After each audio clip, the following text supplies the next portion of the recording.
नमस्कार, प्रभात खबर के digital platforms पर आपका स्वागत है। हमारा नाम है रोहित वर्मा। 12 जनवरी को राष्ट्रीय युवा दिवस मनाया जाता है।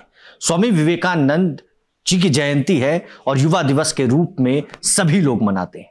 प्रभात खबर की तरफ से भी आज प्रभात खबर ऑफिस में कुछ युवाओं को बुलाया गया था कि कैसे इस बार युवा दिवस बिहार के युवा मनाने वाले हैं, क्या तैयारियां हैं और कैसे चेंजिंग लाया जा सकता है समाज में। देखिए, सबसे जरूरी है किसी भी समाज का बदलाव तभी संभव है जब युवा जागरूक हो। हमारा देश युवाओं का देश कहलाता है, लेकिन कहीं न कहीं युवा अपने लक्ष्य से भटक रहे हैं।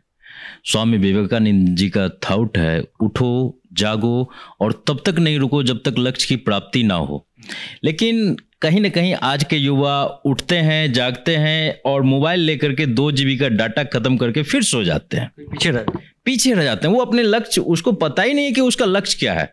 वो अपने लक्ष्य की ओर बढ़ ही नहीं पाते हैं और लक्ष्य क्या है उनको पता ही नहीं, तो लक्ष्य की प्राप्ति कैसे होगी। आज सबसे ज़्यादा जरूरी है कि हेल्दी इंडिया बनाने की। मैं अरविंद कुमार हूँ, डिप्लोमा फार्मासिस्ट, ऑर्गेनाइजेशन छात्र संघ का अध्यक्ष हूँ। तो मैं जहाँ तक देखता हूँ, पटना, यूँ कह लें कि पटना गंदगियों के अंबार पे बसा हुआ है और ये गंदगी का अंबार तभी खत्म होगा जब यहाँ के युवा इसमें भागीदारी लेंगे। युवा भागीदारी लेंगे तभी ये स्वच्छता, जब स्वच्छ बिहार रहेगा, स्वच्छ पटना रहेगा, तभी स्वस्थ रहेगा। जब युवा स्वस्थ रहेंगे तो लक्ष्य की प्राप्ति भी हो सकती है। इसलिए आज देखते हैं पटना के कंकड़बाग जैसे पॉश इलाका में डेंगू, मलेरिया, टाइफाइड, अधिकांशतः युवा जो अन्य जिला से आकर के पढ़ाई करते हैं हमारे पटना में अधिकांशतः युवा इस रोग का ग्रसित हो जाते हैं। ये सब गंदगी से उत्पन्न होने वाली बीमारियां हैं। तो गंदगी को हम लोगों को मिटाना है और स्वच्छ बिहार का निर्माण करना है। इसके लिए युवाओं को आगे आकर के इसमें भागीदारी निभानी पड़ेगी, तभी स्वच्छ भारत और स्वस्थ भारत का परिकल्पना सिद्ध साबित होगा। इन्होंने तो अपना संकल्प बता दिया। इस बार साल 2025 में युवा दिवस कैसे मनाना, आपका संकल्प? देखिए, हम सबका संकल्प होना चाहिए कि बेहतर स्वास्थ्य, बेहतर पर्यावरण और बेहतर शिक्षा पर किस तरह से सरकार के द्वारा जो योजनाएं आ रही है, उस योजनाओं को किस तरह से इम्प्लीमेंट करने में अपना सहयोग दे सकें। सरकार जल जीवन हरियाली की बात करती है, हम लोगों को भी उस पर ध्यान देने की ज़रूरत है और उसको बेहतर तरीके से इम्प्लीमेंट करने की ज़रूरत है। युवा दिवस हमारे आदर्श स्वामी विवेकानंद जी के जन्म जयंती के अवसर पर हम लोग मनाते हैं और हम लोगों को उनके पद चिन्हों पर चल करके अपने क्षेत्र में, अपने आसपास में, अपने समाज को आगे बढ़ाने के लिए कित संकल्पित हो करके अपने लक्ष्य को निशाना बना करके कि हम लोगों को बेहतर स्वास्थ्य के क्षेत्र में अगर काम करना है तो उस पर काम करें, बेहतर स्वच्छता के क्षेत्र में अगर काम करना है तो करें। और सरकार को भी इस पर विशेष ध्यान देने की ज़रूरत है, क्योंकि स्वच्छता आजकल इतना ज़रूरी है। सरकार कई तरह की योजनाएं चला रही है, लेकिन उस योजना को इम्प्लीमेंट करने के लिए स्वच्छता निरीक्षक नहीं है। पूरे राज्य के 90% से ज़्यादा पोस्ट खाली है। नगर निगम, पटना नगर निगम में तो 98% पोस्ट खाली है।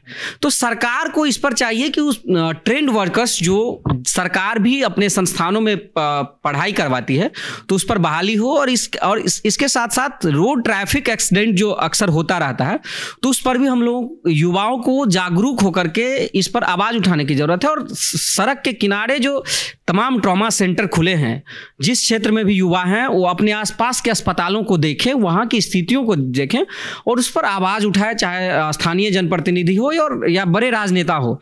उनसे रिक्वेस्ट करें कि जो इम्प्लीमेंटेशन होनी चाहिए, क्योंकि 99% पोस्ट जो है सो ट्रॉमा सेंटरों में खाली है, चाहे वो फार्मासिस्ट हो, एक्सरे टेक्नीशियन हो, OT टेक्नीशियन हो, लैब टेक्नीशियन हो या डॉक्टर्स हो या नर्सिंग स्टाफ हो। उन पदों पर इम्प्लीमेंटेशन हो जिससे कि उन हादसाओं में शिकार होने वाले लोगों को त्वरित कार्रवाई करते हुए बचा जाना चाहिए। क्योंकि ट्रॉमा जब भी होता है, कोई एक्सीडेंट हो गया या कुछ हो गया, तो उसको 4 घंटे के अंदर उसको तुरंत ट्रीटमेंट मिलना चाहिए, तो आदमी बचाया जा सकता है। क्योंकि अब अगर कोई एक्सीडेंट होता है मधुबनी में, उसको पटना एम्स या PMCH लाने में ही 5 से 7 घंटे लग जाते हैं। 5 घंटे तो ये है कि स्वास्थ्य व्यवस्था को सुधारना, जी, स्वास्थ्य व्यवस्था को भी सुधारना है और स्वच्छता को भी जो है ना सो बेहतर बनाने के लिए सैनिटरी इंस्पेक्टर, तमाम चीज़ों की ज़रूरत है। धन्यवाद। यूथ होने के नाते क्या संकल्प इस बार?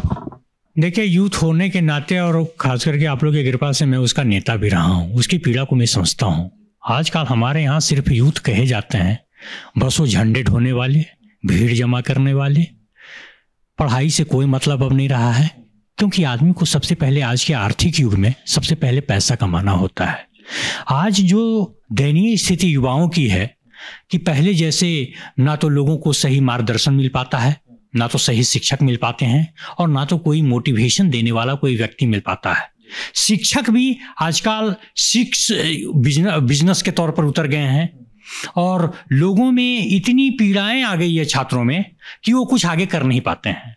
तो पूरे 1 अरब 40 करोड़ की आबादी वाली देश में जो बड़े बड़े लोग, वो लोग बोलते हैं जो अब युवा रहे नहीं और युवा की बात करते हैं, उसकी पीड़ा को नहीं समझते हैं।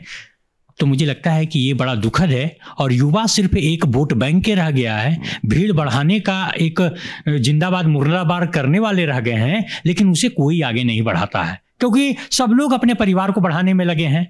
और गरीब किसान के बच्चे जो हैं दिन भर वही जिंदाबाद मुर्दाबाद, वो मजदूरी की तरह भटक रहे हैं और कुछ नहीं कर पाते हैं। तो मुझे लगता है कि युवा दिवस स्वामी विवेकानंद की चीज़ों को अपने आप में आत्मसात करे, साथ में अपने में कॉन्फिडेंस बढ़ाए, आत्मविश्वास पैदा करे, और 80 से अपने बल पे ही युवा अपने बल को इतनी ताकतवर होता है कि वो अपने बल पर सब कुछ कर सकता है।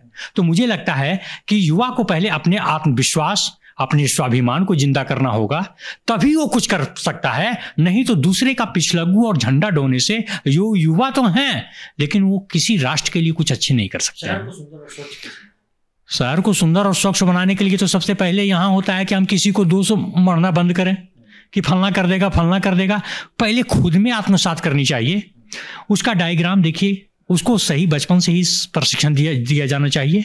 साथ में है कि शहर को जब बसे तो उसकी पहले से ही पूरा फुटप्रिंट तैयार करनी चाहिए, है ना, कि दो कट्ठा खेत ले लिया तो वहाँ जहाँ पर पाए वहीं घर बना लिया। उसका सरकार की तरफ से रूल रेगुलेशन जारी होनी चाहिए, उसके मैप तैयार होने चाहिए, तभी ये संभव है। नहीं तो कीड़े और मकोड़े के लिए सब जगह झोपड़ी, अब महल बना लीजिएगा, उसके बाद कहिएगा रोड नहीं गया, फलना नहीं गया, तो ये सिस्टम से शहर नहीं बनती है। शहर के लिए अच्छे जो इसमें एक्सपर्ट हो उसकी सही जानकारी लेनी चाहिए, और अच्छे प्रशिक्षण के कारण मिलेगा तभी हम इसमें सहयोग कर सकते हैं। अन्यथा ये सिर्फ झूठ है, लोगों को दिखावा है, भ्रम पैदा करने वाला है। जब तक हम अच्छे यातायात या सुंदर शहर को बनाने के लिए हम अच्छी तरह प्रशिक्षित नहीं होंगे, तब तक हम सिर्फ एक कल्पना ही कर सकते हैं, बेहतर विकल्प तैयार नहीं कर सकते। चलिए, तो प्रभात खबर के इस खास कार्यक्रम में बिहार के युवा मौजूद थे।